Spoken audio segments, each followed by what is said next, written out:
Hello, I'm Fern Renee, host of the Signs from the Other Side podcast, a place to share stories of signs and messages received from our loved ones on the other side. One thing that we talk about often is dream visits and the messages that come through. And sometimes the messages aren't clear until they become crystal clear. And this is a perfect example of that. We were in a restaurant. I was with my family and I was in the front area by the bar waiting to go walk back and join them and sit down.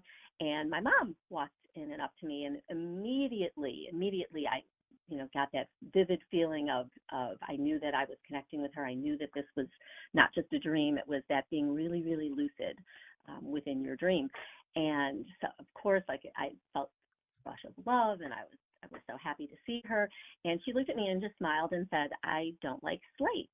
And I kind of looked at her really confused, and we were in a restaurant, so I guess my first thought was, oh, do you mean skate? Because that's I guess a kind of fish, which I didn't even know in real life, but apparently I did know that somewhere.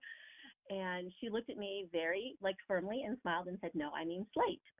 And everything shifted then, and she sort of was gone, and I walked back to join everybody, and then I woke up.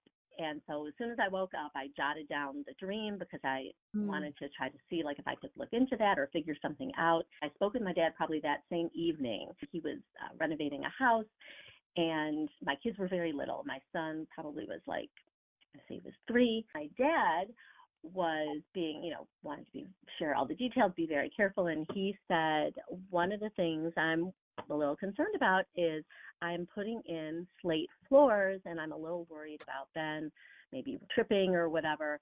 And I immediately got chills. And so I shared with him the whole dream, and he was blown away.